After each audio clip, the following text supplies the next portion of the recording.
Hello दोस्तों, कैसे हैं आप लोग। तो आज के वीडियो में हम जानने वाले हैं बॉयलर क्या है और इसके कितने प्रकार के होते हैं और इसका क्या क्या उपयोग है, इसके बारे में आज के वीडियो में हम जानेंगे। आज के इस वीडियो में हम बॉयलर क्या है और बॉयलर से जुड़ी जितने भी महत्वपूर्ण जानकारी है वो आपको बताएंगे। तो आइए देख लेते हैं बॉयलर क्या है। बॉयलर एक मशीन है जो कि वाटर को स्टीम मतलब भाप में बदलने का काम करती है, इसीलिए बॉयलर को स्टीम जनरेटर के नाम से भी जाना जाता है। बॉयलर से मिलने वाली स्टीम का उपयोग कई जगहों पर किया जाता है। अगर हम इस स्टीम के उपयोग की बात करें तो यह सबसे ज़्यादा पावर जनरेटर स्टेशन, जो पावर जनरेटिंग स्टेशन होता है, यहाँ पर बिजली को जनरेट करने के लिए इसका उपयोग किया जाता है। इसके अलावा स्टीम की हमें और भी कई इंडस्ट्री में ज़रूरत पड़ती है, जैसे कि textile industry, sugar mills, chemical industry इत्यादि में इनकी ज़रूरत पड़ती है। तो इन सभी इंडस्ट्री के अंदर भी आपको बॉयलर देखने को मिल जाते हैं। तो आइए अब जानते हैं बॉयलर से मिली स्टीम का क्या क्या उपयोग होता है इसके बारे में। स्टीम का उपयोग हर जगह पर अलग अलग काम के लिए किया जाता है। मैं आपको कुछ मुख्य उपयोग बताता हूँ जिसकी मदद से आपको कुछ आइडिया लग जाएगा। पहला है पावर प्लांट। पावर प्लांट में टरबाइन घूमने के लिए किया जाता है। दूसरा है पानी को गर्म करने के लिए। तीसरा, एचयू में हवा गर्म करने के लिए भी किया जाता है। तो बॉयलर का डिफिनीशन क्या है, तो आइए देख लेते हैं। बॉयलर और स्टीम जनरेटर एक बंद पतीला होता है, यानी कि क्लोज्ड वेसल होता है, जिसमें ईंधन दहन के द्वारा मिलने वाली ऊष्मा का उपयोग करके पानी को भाप में परिवर्तन किया जाता है। इसमें फ्यूल को जलाकर हीट एनर्जी को पैदा किया जाता है। फ्यूल बर्न करने से मिली हीट एनर्जी की हेल्प से हम वाटर को भाप में बदल लेते हैं। तो आइए अब जानते हैं टाइप्स ऑफ बॉयलर, यानी कि बॉयलर कितने प्रकार के होते हैं। बॉयलर को उसकी ज़रूरत और डिज़ाइन के अनुसार अलग अलग तरह से बांटा गया है, जिसमें सबसे पहला होता है बेस ऑन ट्यूब कंटेन। दूसरा, पोजीशन ऑफ फ्रेंस। तीसरा, according to boiler position. Fourth, according to the use. Fifth, according to the water and steam circulation. Six, according to the fuel usages. Seven, according to the pressure developed. And eight, based on the fuel combusting system. And nine, based on the fuel feeding. तो आइए एक एक करके हम जान लेते हैं। तो सबसे पहले हम जानते हैं boiler based on the tube contain boiler. Boiler में उपयोग होने वाली ट्यूब के आधार पर बॉयलर के दो भाग होते हैं, जिसमें सबसे पहला होता है fire tube boiler. Fire tube boiler में ट्यूब के अंदर फायर रहती है और ट्यूब के चारों तरफ पानी भरा रहता है, इस कारण इसे फायर ट्यूब बॉयलर कहा जाता है। और इसमें आपको based on the tube content में दूसरा आता है फायर ट्यूब ब्लोअर, को ज़्यादातर उन जगहों पर लगाए जाते हैं जहां पर लो प्रेशर स्टीम की जरूरत होती है। इसमें दूसरा होता है वाटर ट्यूब ब्लोअर। तो इस बॉयलर में ट्यूब के अंदर पानी रहता है और बाकी जगह यह आग रहती है, जिसके कारण इस बॉयलर से हमें ज़्यादा स्टीम मिल जाती है। जहाँ पर हमें हाई प्रेशर स्टीम की ज़रूरत होती है वहाँ पर हम वाटर ट्यूब बॉयलर का उपयोग करते हैं।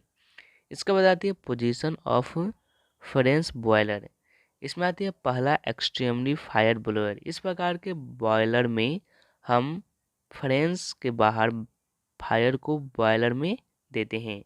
मतलब इस बॉयलर में फायर को हम अलग सेक्शन में रखते हैं, मतलब फ्रेंच के बाहर रखते हैं, इसीलिए इसको हम एक्सट्रीमली फायर बॉयलर कहते हैं। इसके बाद आती है इंटरनल फायर ब्लोअर, इसी में आती है। यह बॉयलर एक्सट्रीमली फायर बॉयलर से बिल्कुल उल्टा हो जाता है। जब हम फायर को फ्रेंच के अंदर ही करते हैं तो इसके अंदर ही हीट पैदा करते हैं, तो यह इंटरनली फायर्ड बॉयलर कहलाता है। एफसीबी बॉयलर, पीएफबीसी बॉयलर, यह दोनों ही इंटरनल फायर बॉयलर के उदाहरण है। इसमें फायर फ्रेंच के अंदर ही रह जाती है।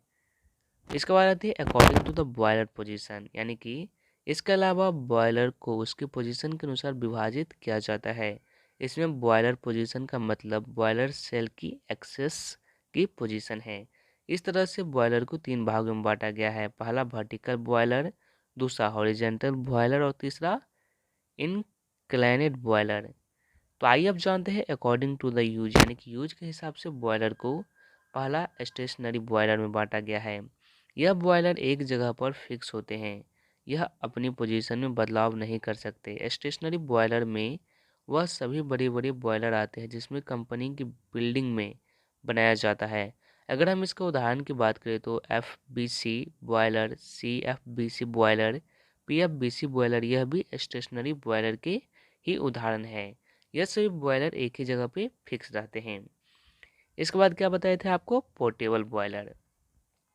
पोर्टेबल बॉयलर क्या होता है, तो पोर्टेबल बॉयलर को मोबाइल बॉयलर भी बोला जाता है, यानी कि मरीन बॉयलर इस प्रकार के बॉयलर का एक उदाहरण है।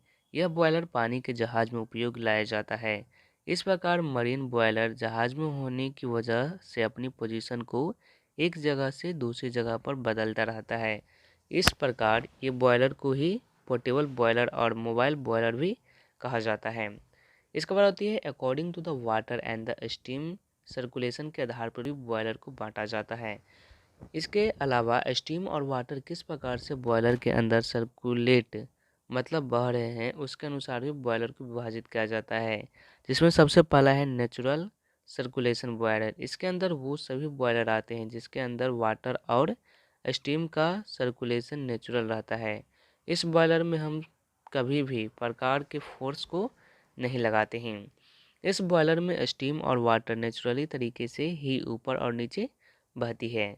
इसके बाद आती है फोर्स सर्कुलेशन बॉयलर। इसके अलावा जब हम वाटर और स्टीम को एक जगह से दूसरी जगह लाने के लिए किसी फोर्स की मदद लेते हैं तो वह फोर्स सर्कुलेशन बॉयलर कहलाता है।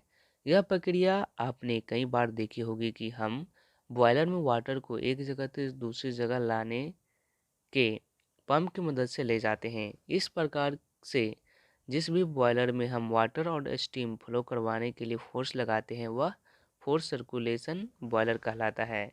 फोर्स सर्कुलेशन बॉयलर भी दो भाग में बांटा जाता है, जिसमें पहला होता है कंट्रोल और दूसरा होता है वंस थॉट।